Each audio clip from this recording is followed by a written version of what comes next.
శ్రమలు వస్తున్నాయని చెప్పి క్రీస్తు వద్దకు రావడం అంటే అది నువ్వు తప్పుడుగా దేవుని ఎంచుకున్నట్టే. ఆశీర్వాదం కోసం నువ్వు దేవుని దగ్గరికి వస్తున్నావు అంటే తప్పుడుగా నువ్వు మార్గాన్ని ఎంచుకున్నట్టే.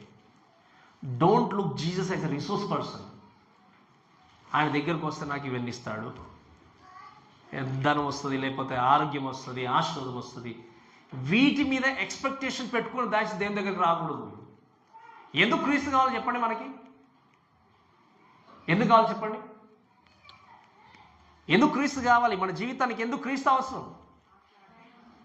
నీ పాపం నుండి విడుదల కలిగించిన పరలోక రాజ్యానికి తీసుకెళ్లే దేవుడు ఆయన మాత్రమే. ఆయన తప్ప వేరే ఆప్షన్ అనేది లేనే లేదు. అందుకే యేసుక్రీస్తు లోకానికి ఇలా రిక్తుడుగా వచ్చేసి మన పాపాన్ని తీసివేయడానికి ఏం చేశాడు? తగ్గించుకుంటూ లోకానికి వచ్చాడు. తగ్గించుకుని వచ్చి తన ప్రాణాన్ని ఎందుకోసం పెట్టాడు అంటే మనము అందరం కూడా ఆయనతో పాటు పరలోక రాజ్యంలో ఉండాలని.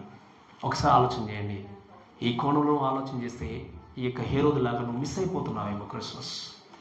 ఈ టైంలో ఈ మాటలు నాకేనేమో ప్రభువా, నా బ్రతుకు నేను మార్చుకోవాలి, ఆ యొక్క నన్ను నేను హెచ్చించుకునే తత్వాన్ని తీసివేసుకొని తగ్గించుకుంటూ ప్రభు మిమ్మల్ని మహ్యపరుస్తూ నిజమైన క్రిస్మస్ ఆనందాన్ని నేను కలిగి ఉండాలి ప్రభు అని మీరు నిర్ణయించుకుంటే ఈ ఆనందము ఎప్పటివరకు ఉంటుంది చెప్పండి? జీవితాంతం కలిగి ఉంటారు.